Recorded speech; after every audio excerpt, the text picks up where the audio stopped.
बिस्मिल्लाहिर्रहमानिर्रहीम। Welcome to Salma kitchen viewers. आज मैंने स्टीम रोस्ट फ़िश बनाई है जो कि बहुत ही मज़ेदार और जूसी बनी है। ये देखिए माशाल्लाह से मैं आपको इसको तोड़ के भी दिखा रही हूँ। ना तो इसके अंदर ऑयल है और ना ही इसके अंदर पानी है। ये बहुत अच्छी तरह से ड्राई भी हो चुकी है और नरम भी है माशाल्लाह से। ऐसी फ़िश खाने को आपको शायद ही कहीं से मिली होगी। आप इसको ज़रूर ट्राई कीजिए और देखते हैं कि इसको हमने कैसे बनाया है। बिस्मिल्लाहिर्रहमानिर्रहीम। नमक लेंगे, काला नमक लेंगे, लाल मिर्च पाउडर लेंगे, कुटी मिर्च लेंगे, हल्दी लेंगे, कुटा हुआ धनिया लेंगे, गरम मसाला लेंगे और 1/4 टीस्पून अजवाइन लेंगे। थोड़ा सा कलर लेंगे, फूड कलर। 1 टेबलस्पून हमारे पास लेमन जूस है।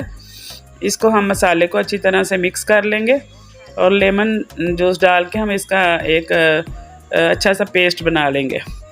व्यूअर्स, ये फ़िश है मेरे पास। ये मैंने जब कल मैरिनेट करके रखी थी तो मैं कैमरा ऑन करना भूल गई थी, जिसकी वजह से मेरी वीडियो नहीं बनी थी। अब दोबारा दूसरे दिन मैंने इसे डीफ्रास्ट किया है और दोबारा मसाला लगा के आपको दिखा रही हूँ क्योंकि कल रिकॉर्डिंग होने से रह गई थी। तो अब ये सारे मसाले हम फ़िश के ऊपर अच्छी तरह से अप्लाई कर देंगे। हम कलर भी यूज़ कर रहे हैं, ऑप्शनल है, अगर आप चाहें तो करें वरना स्किप कर दें, क्योंकि कलर से हमारी जो फ़िश का जो कलर है पकने के बाद बहुत ही खूबसूरत आता है।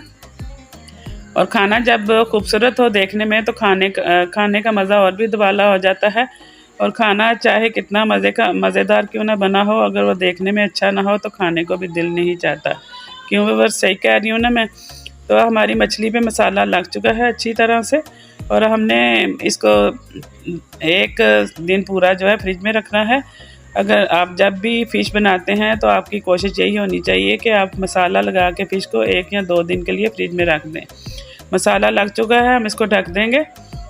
मैंने ये एक तवा लिया है, ये नॉन स्टिक तवा है। इस पे मैं 2 टेबलस्पून ऑयल डालूँगी और इस 2 टेबलस्पून ऑयल में ही हम अपनी फ़िश को फ्राई करेंगे। तो ऑयल को हमने हल्का गर्म कर लेना है। ठंडे ऑयल में कभी भी आपने कोई चीज़ फ्राई नहीं करनी, क्योंकि जो ठंडा तेल है वो फ़िश के अंदर चला जाएगा और उसे सोगी कर देगा। जब तक तेल गर्म ना हो आप उसके ऊपर फ़िश फ्राई ना करें। तो ऑयल हमारा जो है वह गर्म हो चुका है। हम ये फ़िश जो मैंने मैरिनेट करके रखी हुई थी इसको हम उठाएंगे और बड़े आराम के साथ तवे के ऊपर डालेंगे ताकि ऑयल की छींटें आपके हाथ पे ना लगें। तो अब इसको हम ढक के तकरीबन 10 मिनट के लिए मीडियम टू लो हीट में हम रखेंगे, क्योंकि ये फ़िश 24 घंटे मैरिनेशन की हुई है और उसके बाद इसकी स्किन भी नहीं है और ये 1/2 पीस में है, इसलिए ये बहुत जल्दी पक जाएगी। तो 10 मिनट हो चुके हैं। अब हम इसको देखते हैं कि हमारी फ़िश जो है फ्रोस्ट हुई है कि नहीं हुई। तो चलिए व्यूअर्स, अब हम इसका कवर उठाते हैं और नीचे से एक दफ़ा देख लेते हैं कि फ़िश फ्राई हुई है कि नहीं। अगर फ़िश गोल्डन कलर नहीं आया तो हम इसको फिर 1-2 मिनट और रख लेंगे, लेकिन माशाल्लाह से परफेक्ट कलर आ गया है। हम फ़िश हमारी एक साइड से पक चुकी है। अब हम इसको बल्कि बड़े आराम के साथ पलटेंगे, क्योंकि ये स्टीम फ़िश है और बहुत जल्दी टूटने वाली है, इसलिए बड़ी एहतियात के साथ हम इसको पलटेंगे। फ़िश को हमने पलट लिया। देखिए व्यूअर्स, कितनी क्रिस्पी, कितनी ज़बरदस्त फ़िश बन के तैयार हुई है। अब हम इस साइड को भी 10 मिनट के लिए ढक देंगे। 10 मिनट के बाद देखिए हमारी फ़िश माशाल्लाह से फ्राई हो चुकी है और तकरीबन 2 टेबलस्पून ऑयल में ही हमने इसको स्टीम कर लिया है। इसके ऊपर हम लेमन जूस छिड़केंगे। मैंने 2 लेमन जूस का जूस इसके ऊपर छिड़क दिया है। लेमन जूस इसके मज़े को दुबाला भी करता है और खाने को हज़म भी जल्दी करता है। ये ज़ूद हज़म होता है, इसलिए आप ज़रूर इसके ऊपर छिड़किए।